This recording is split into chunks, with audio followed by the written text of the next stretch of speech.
Cultura a voces. Bienvenidos, esto es 11 Digital, Cultura a voces, y tenemos la hermosa participación de un gran ilustre maestro, Eduardo Contreras Soto, que nos va a hablar de Silvestre Revueltas. Muchas gracias por la invitación primeramente, Miroslava. Yo estoy muy contento de estar siempre ante las cámaras y los micrófonos de Canal 11, que es una institución que yo admiro mucho y a la que quiero mucho y respeto tanto. Y por supuesto, si además de eso puede ser para hablar de un tema que a mí me apasiona tanto como Silvestre Revueltas, pues mejor que mejor. Maravilloso, y estamos muy felices porque se ha retomado de este personaje y precisamente nos comentaba tras bambalinas que hay muchos mitos y leyendas acerca de este compositor. Sí, eso es muy importante. Es inevitable. Es una música impresionante, una música que sigue sorprendiendo, digamos que revelándole cosas maravillosas no solo a los mexicanos, sino a todo el mundo. Hoy la música de Revueltas hoy en día se ejecuta y se graba en todo el mundo. Y por lo mismo, cuando ya la gente se empieza a interesar por el personaje mismo, ya como individuo, va descubriendo pues, una vida muy atormentada, muy digna del ideal romántico de vivir intensamente y breve, porque en efecto pues, sabemos que vivió 40 años. Entonces, por eso mismo, y porque precisamente la mayor parte de lo que se hizo con la difusión y publicación de su música se hizo después de muerto él, por eso se acabaron generando muchos mitos acerca de su personalidad, de su vida atormentada, de sus conflictos personales y políticos, que a veces estorban en vez de ayudar a comprender mejor esa música. Por eso es tan importante hacer esta divulgación y llamar la atención primeramente sobre lo que nos tiene que importar, la música misma. Y segundo, ir desglosando datos y detalles acerca ya de la trayectoria misma del compositor, que nos debería importar más en su faceta profesional, dejando un poco de lado para melodrama o para historias románticas el asunto de su vida atormentada personal. Me parece perfecto, además de que tenemos muchos músicos mexicanos, Manuel M. Ponce, Claro.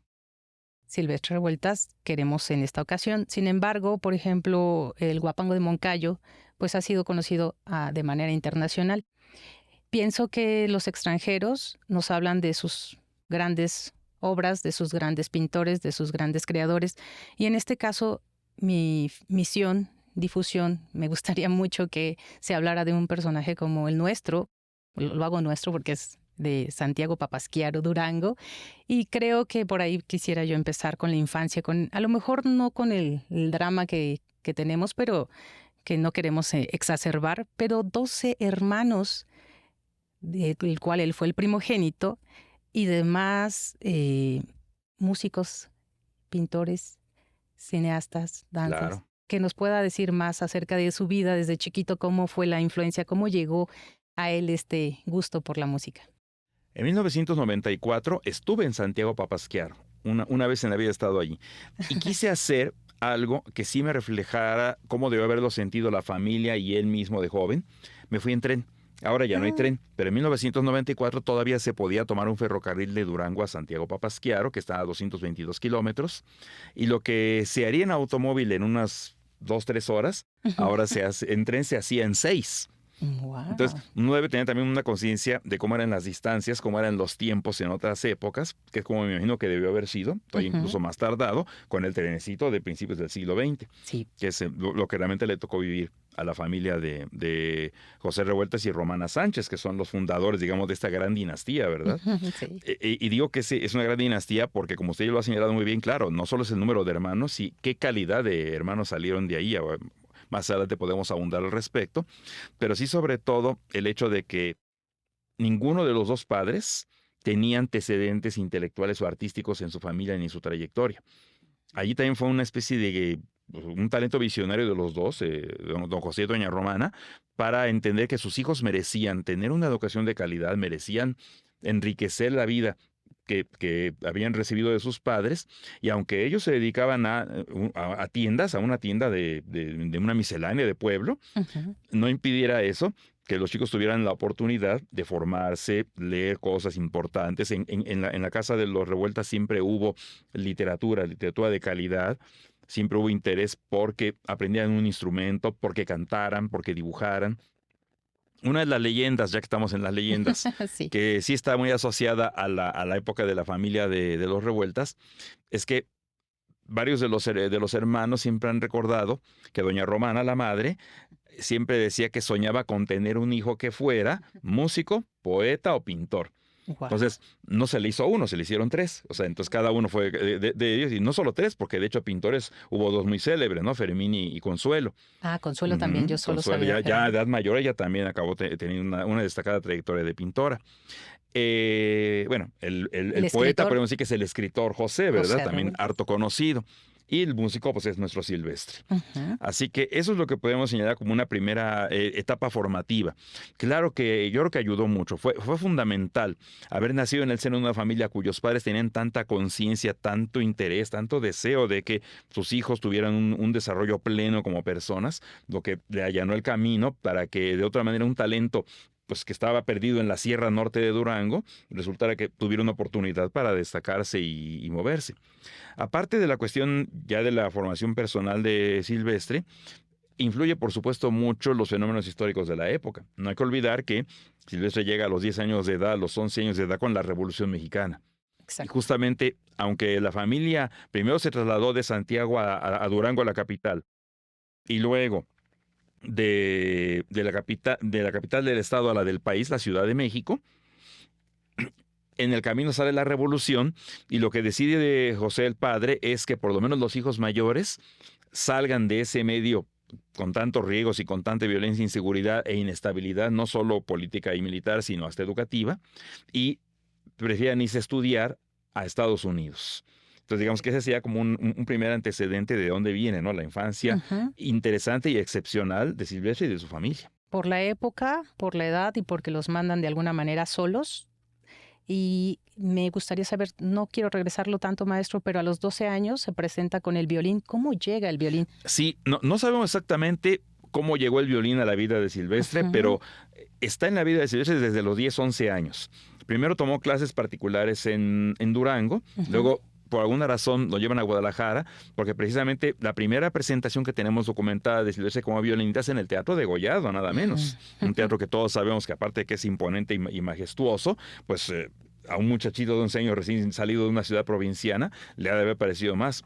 No parece haberse amilanado, dio su recital y efectivamente el violín se convirtió en su instrumento y esto sí va a ser fundamental para la idea musical que él tiene, la perspectiva de la música, digamos, desde la cual Silvestre no solo escribe, sino también ejecuta, porque siguió siendo ejecutante hasta 1929-30.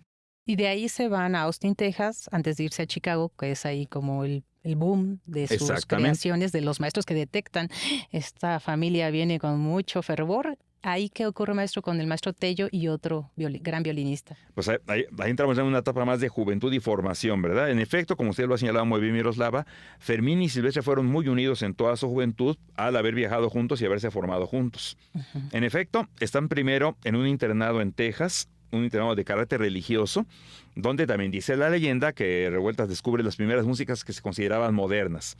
Lo que debió haber oído un Silvestre Revueltas de 11, 12 años antes de que su familia lo enviara a Estados Unidos, debió haber sido la música de salón, que era la habitual y la gustada y admirada en las ciudades y teatros de la República antes de la Revolución.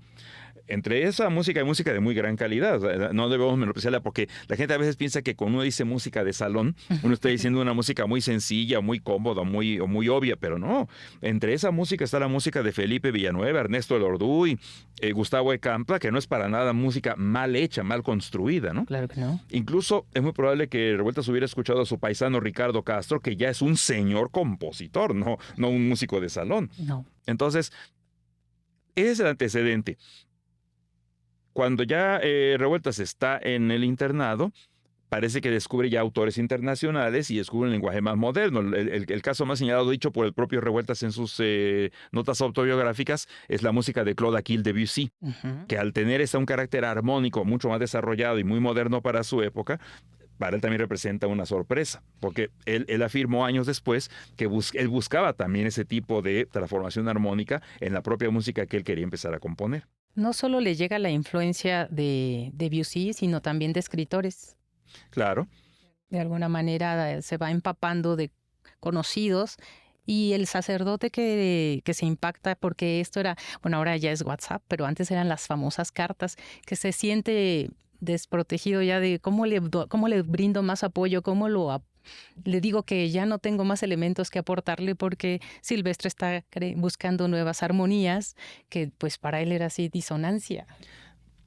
Es un privilegio que sobrevivan estas cartas a que usted se refiere, que el hermano Luis Gazaña le escribió a Rosaura Revueltas años después, presente para explicar la situación de los límites de la formación. Aún dentro de la relativa estabilidad, digamos, económica o política de Estados Unidos, pues una ciudad como San Antonio o una escuela religiosa de este tipo internado seguía siendo algo provinciano incluso para la proporción estadounidense. Por eso el interés del padre, no solo en el caso de Silvestre, sino en el de Fermín, para que de allí, una vez que ellos ya llegaron a la adolescencia, se fueran a hacer estudios más ambiciosos a Chicago. Uh-huh. Allí sí ya estaban en una ciudad con todas las posibilidades de comunicación mundial, con una orquesta establecida, con escuelas mucho más formales. Fermín, que estaba más joven, no entró propiamente en una escuela de artes plásticas, pero le bastaba con visitar los museos que ya para entonces eran famosísimos en Chicago para que se educara el ojo, como demostró habérselo educado en sus obras. Quien sí entró de manera formal a un colegio fue Silvestre. Entonces se llamaba el Chicago Musical College. Hoy es parte de una universidad llamada Theodore Roosevelt, pero esa fue la escuela formal de Revueltas. Y es muy importante que nuestros oyentes, nuestros espectadores, la gente que nos ve y nos escuche, tenga siempre esto muy presente. Uno de los grandes mitos de Revueltas es la del compositor espontáneo, lírico, que aparentemente pues todo le salió a borbotones del espíritu y del alma, o sabe Dios de qué conexión cósmica. No, sin lugar a dudas tiene un talento genial. Eso no nacen gentes así todos los días. Pero definitivamente fue muy útil para él pasar por escuelas formales para poder desarrollar ese talento que tenía. Y Silvestre Revueltas obtuvo un diploma de violín, armonía y composición en el Chicago Musical College. Entonces, es un mito esto de la formación espontánea o un músico lírico sin ningún... No. Revueltas sabía muy bien qué eran las formas clásicas de la música, cómo era la armonía tradicional, los sistemas armónicos, digamos, en uso en el momento en que él estaba componiendo música, y por eso mismo es más admirable que, habiendo tenido esa formación, hubiera podido superarla para hacer una música moderna que precisamente rompe con muchos de la formación que él había recibido. Maestro Eduardo, y adentrándonos si es mito o leyenda, en estas cartas narra cierta depresión, cierta soledad, pero que prefiere irse al campo, que se inspira en aquellos lugares donde él percibe o él extrae esos ritmos primitivos, donde hace una variación de compases increíbles. De repente está en 3/4 y luego ya te manda un 15 octavos y a ver qué pasa. ¿Cómo nos podría describir usted ese cambio? Yo creo que Silvestre mismo pudo haber jugado mucho con la misma imagen de alguien, digamos, espontáneo o, digamos, antiacadémico. A mí me parece muy normal que si uno ha soportado años de escuela, uno acabe también como cuestionándola. Sí. Y por lo mismo, entonces, pues puede ser muy natural esa actitud medio espontánea campechana del Revueltas adulto cuando evoca estas cuestiones. Porque lo cierto es que prácticamente toda la trayectoria de Revueltas se dio ya de manera profesional, primero en ciudades chicas o provincianas de Estados Unidos y después en la Ciudad de México, que ya entonces ya no era una ciudad chica ni provinciana, ya era la metrópoli que es ahora, y por lo tanto siempre la vida musical y profesional de Revueltas estuvo ligada a la actividad urbana y moderna en la que había, digamos, acceso y oportunidad de muchas cosas que escuchar. Es verdad que en Chicago no sabemos que haya escuchado como música de repertorio, pero sí sabemos que tuvo maestros, concretamente un maestro de violín que está muy detectado, Otakar Ševčík.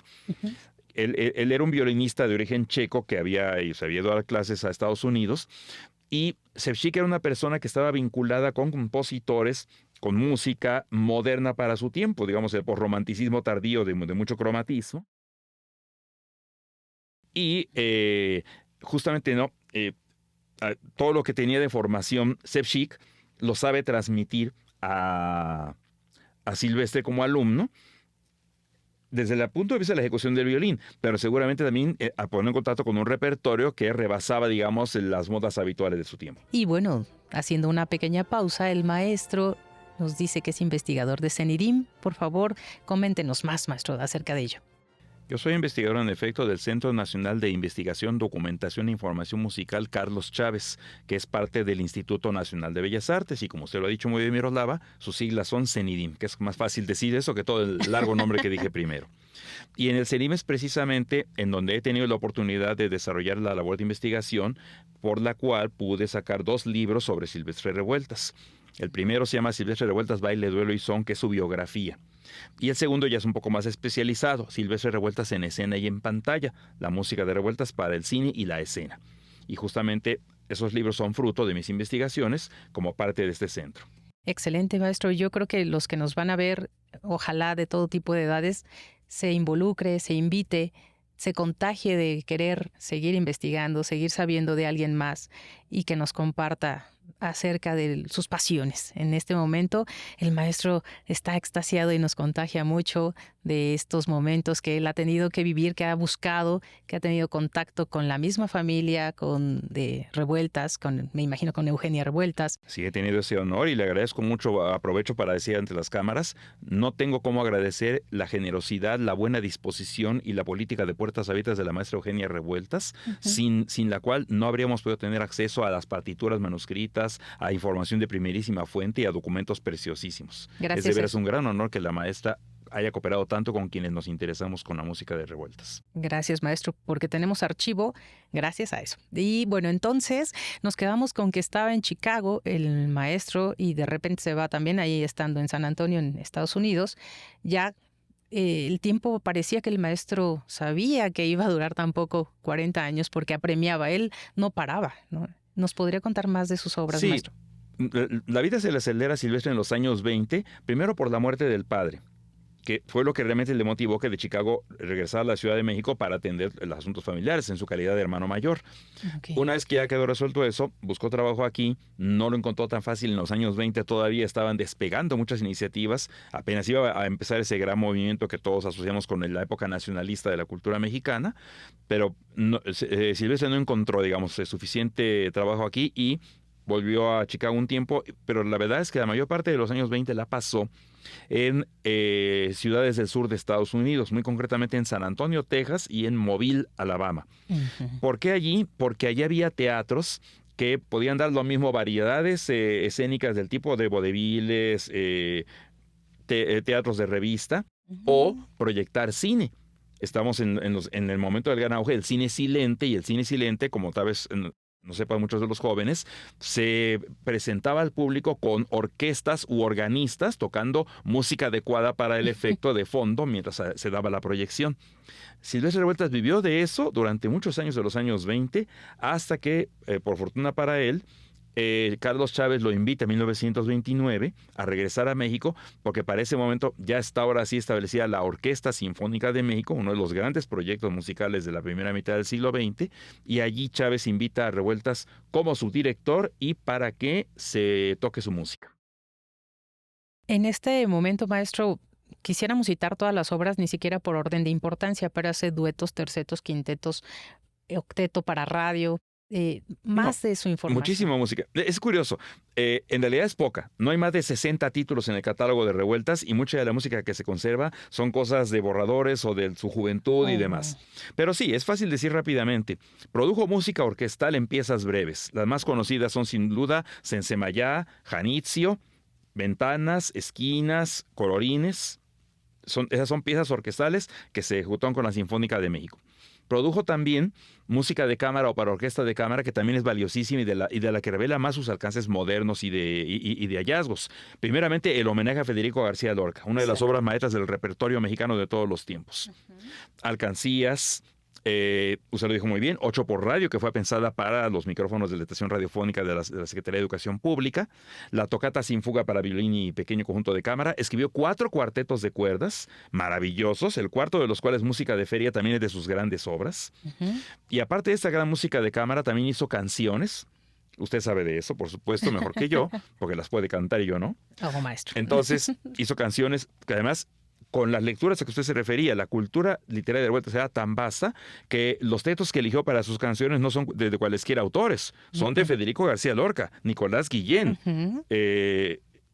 Ramón López Velarde, Langston Hughes. O sea que estamos hablando de alguien que sí sabía elegir literatura para sus canciones. Y aparte que estaba inmerso de tanta cultura, de tantos personajes, Manuel Altamirano, fue una inspiración también para Bueno, de la revolución. mucho. Había lecturas todo el tiempo, todo, como lo hemos comentado cuando hablamos de su infancia. Produjo, por supuesto, y también por eso es muy recordado, música para actos escénicos y fílmicos. Okay. Escribió la música de una pantomima de títeres llamada El Renacuajo Paseador, que sigue siendo divertidísima y se sigue poniendo. Sí. Escribió música para danza, Troca, con coreografía de Nelly Campobello, y también La Coronela, que aunque esta la dejó inconclusa por su muerte. Pero bueno, digamos que una parte importante de la obra del guión de piano es suyo. De las películas famosas a las que le puso música, la más célebre, sin lugar a duda, Redes. Exacto. Redes es un documental de denuncia social y de didactismo político, pero la música de Revueltas va muy bien con las imágenes de Paul Strand y la dirección de Fred Zinnemann y Emilio Gómez Muriel, y también es maravillosa. En el 39 hizo 4 películas con el director Chano Urueta, que no era un director muy brillante, pero la música que se conserva en las películas sí que lo es. La más significativa es La Noche de los Mayas, de ese mismo año del 39. La música es maravillosa, pero hay que aclararle a nuestros televidentes o a quienes nos escuchen, que lo que ahora se escucha en las salas de concierto y en las grabaciones no lo preparó Revueltas. Lo preparó un director de orquesta 20 años después de muerto Revueltas, José Yves Limantour. Okay. Esta suite está muy adulterada, tiene muchos cortes, tiene muchas ediciones, tiene material agregado por el director que por lo tanto no la hacen representativa del verdadero estilo de componer de Revueltas. Sin embargo, sé que es muy reconocido y que se va a seguir tocando como está. Lo único que le pido a los músicos del futuro es que agreguen Revueltas, edición de José Yves Limantour, para que quede claro que no es el autor real de lo que están oyendo. Y también viaja con Octavio Paz, con Elena Garro. Sí, ese es un viaje muy importante. En 37 él viaja a un congreso de intelectuales de todo el mundo que apoyaban a la República Española en los tristes momentos de la Guerra Civil. Sabemos que la República perdió la Guerra Civil, pero Revueltas dejó un testimonio de eso, participó, intercambió amistades, conoció a Rodolfo Hace y a Otto Mayer Serra y a otros muchos personajes de aquel periodo. Y bueno, regresó triste por la situación, pero también le inspiró música. Dentro de los personajes populares que muchos sí conocen es a Cantinflas, y también estuvo con él, sabemos. En la película El signo de la muerte del 39, que se anterior a La Noche de los Mayas, Cantinflas actúa precisamente con Manuel Medel, son los protagonistas cómicos de la película, y Revueltas hizo la música para esa película. Entonces fue tan variado, tan gustoso, con todo lo que nos podía dejar en 40 años. Después, donde lo entierran, sacan sus restos para llevarlo a la Rotonda de los Hombres Ilustres. Así es, ahí es donde están sus restos actualmente y con muy justa razón. Pues, maestro, fue breve y contundente. Creo que nosotros estamos muy felices de saber en poco tiempo la síntesis de la maravilla que usted en 2 libros nos ha manifestado, toda la obra, todo el conocimiento que se tiene que llevar a cabo, toda, pues no sé cuántas noches, desde cuándo a usted le empezó a gustar e interesar este maestro Silvestre Revueltas, pero en menos de 25 minutos, media hora, nos quedaría corto el tiempo para poder seguir hablando de un gran maestro, Silvestre Revueltas. Lo importante es que se oiga la música. Ahí está y se puede conseguir fácilmente. Está en las redes, está en todos lados. Oigan la música de Silvestre Revueltas. Vean las películas, porque también es maravilloso que aquí alguna vez las he visto pasar, documentales que se han hecho de cómo le trabajó para que era Redes, pero ya al principio era Pescadores. Pescados, y se cambió a Redes. Entonces también había un apoyo económico y de repente no, y él era tenaz, no importaba que ya no hubiera el apoyo. Pues felices, gracias a Cultura Voces, que desde el principio debí mencionarlo.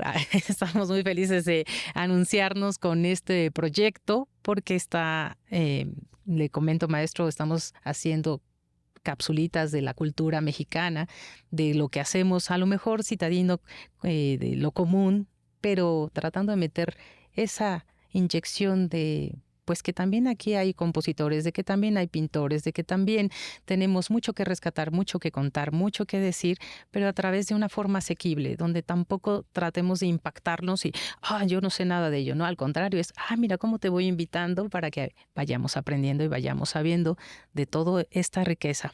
Y pues nuevamente gracias al maestro Eduardo Contreras Soto. No sé si quiera cerrar con algo, maestro, algo que nos quiera Insistir en decir. que se oiga la música de Revueltas y la de todos los grandes compositores mexicanos, y agradecerle, Miroslava, a usted y a los micrófonos de Canal 11 que me hayan permitido venir a platicar de algo que tanto me gusta. Gracias, maestro. Gracias a toda la producción, a nuestra queridísima Patti, a Javi, a todos los que me falte por nombrar. Pero bueno, nos vamos a retirar con esta pieza de las canciones infantiles que no son tan sencillas. Me decía una maestra de canto, no, eso es para tercero. Cuando uno las empieza a estudiar, yo creo que es de alto nivel. Pero bueno, maestro, antes de que cerremos con esta canción, ¿nos podría decir un poquito más de alguna pieza que a usted le haya gustado, de alguna obra que le haya más que impactado, una o dos, que nos guste resaltar en cuanto a armonía, rítmica, a sucesos históricos? ¿De todo el catálogo de Revueltas? Sí, por favor. Eso es fácil para mí. Hay que oírse en Semayá, la suma de toda su sabiduría rítmica y orquestal.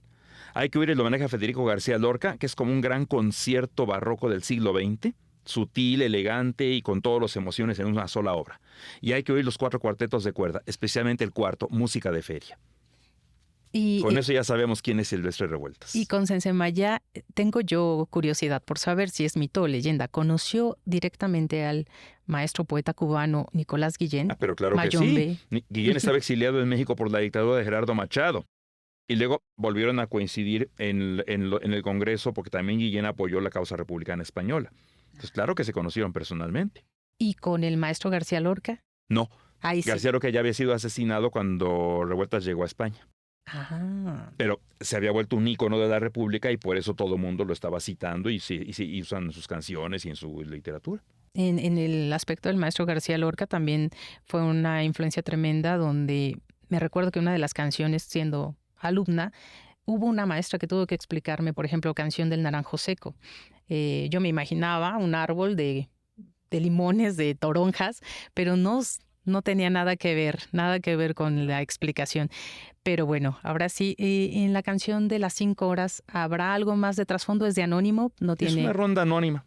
¿No hay más? Es evidente que Revueltas tenía muy sentido del humor y tiene un gran niño interior. Hay que cantarla como un niño.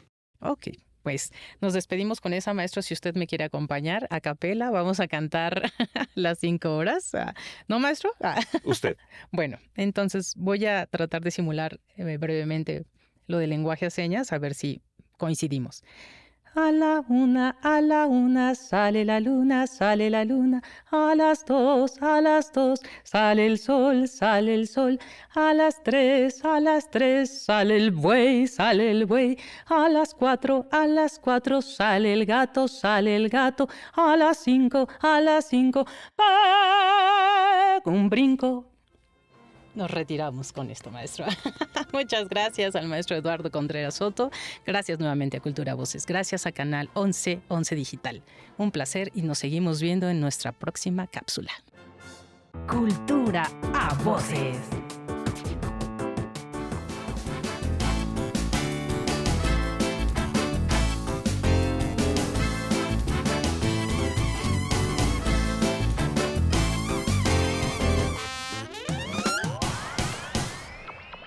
Once Digital va contigo.